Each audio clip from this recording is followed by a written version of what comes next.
guys.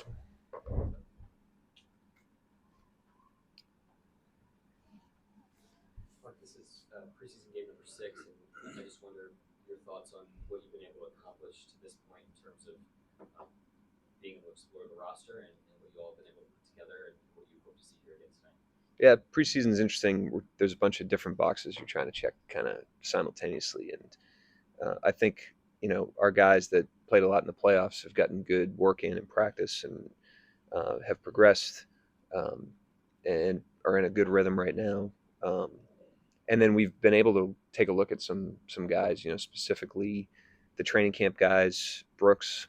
Um, that's been positive. I think he's led us in total minutes. So we've gotten a good look at him. He's gotten better in a short period of time. So that's been positive as well. And, we just try to take it day at a time, kind of meet the team where it is, get a little bit better. We're certainly better and more formed than we were when it all started. And that's the goal at this point. Aaron Wiggins has always had that kind of offensive pop for you, but I just wonder what you saw maybe in some of the high stakes games, and if there's anything you learned over the summer in terms of when he's at his best on the defensive end, what is he delivering to you all, and what does he need to try to get to on that end of the floor as frequently as possible?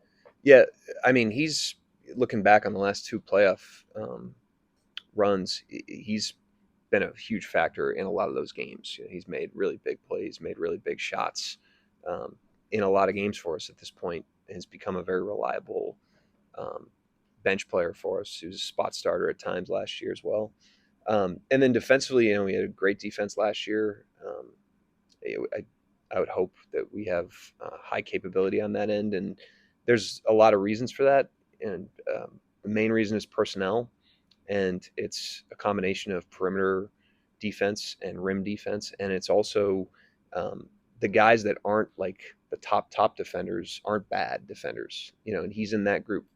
Isaiah Joe's in that group. Like they're not Lou Dort on that end of the floor, but you don't have to hide them and work around them, and that has a huge impact on your floor as a defense as well. And so he and all those guys deserve a lot of credit for that. You mentioned Brooks. Obviously, we know what he does defensively. Where have you seen those improvements, even just throughout this small sample size on the offensive side? Just all system skills and fundamentals. We try to keep it very simple and emphasize the same things continuously so that players have a very clear idea of what they need to be good at.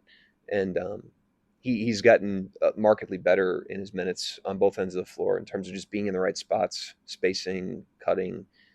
He found some nice plays. He had cut for an offensive rebound in the Milwaukee game. He had a drop off, I think, from Wiggins or Shea, one of those guys, in a cut in that game as well. Defensively, he continues to get to the best spots more often, not consistently yet, but he's right where he should be. The game moves fast when you haven't played in the NBA yet, and we understand that. We meet the players where they are. It's been just one of the silver linings for us in having some guys out during the preseason and trying to get them healthy has been our ability to take a look at him and some of the other guys that we've been able to get on the court. Mark, I know your focus is you during the preseason. Final game, is there value in facing a team of this caliber? They're playing their guys tonight, which they have the majority of the preseason. Yeah, I thought that was the case against Milwaukee the other night. I thought that was a good look for us. Going against their main crew for the most part. It just brings to life. Like we talk about transition defense every day, but when it's Giannis coming down the floor, it's like a different level of consequence when you don't get to your spots. And so that's good. We'll see who they play tonight, and we'll get as much out of the game as we possibly can. The double lineups last year gave you guys a little number card Chet. You're seeing in the preseason the Nuggets are playing Valanciunas and Jokic, and then Tuesday you guys have Shingun and Adams. So what is it that's made it sort of viable in the last 5 years or so to go double bigs in sort of a league that's been really trending towards small ball?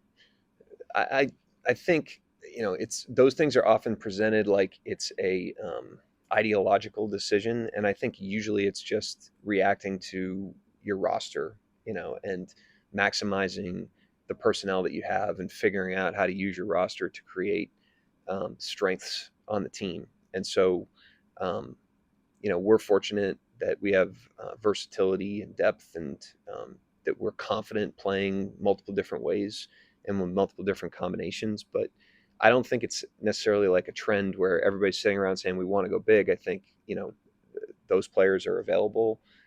They're on the teams, and teams are trying to figure out how to get their best guys on the floor, or how to maximize the roster they have. And if it happens to be playing these like jumbo lineups, they're going to do it.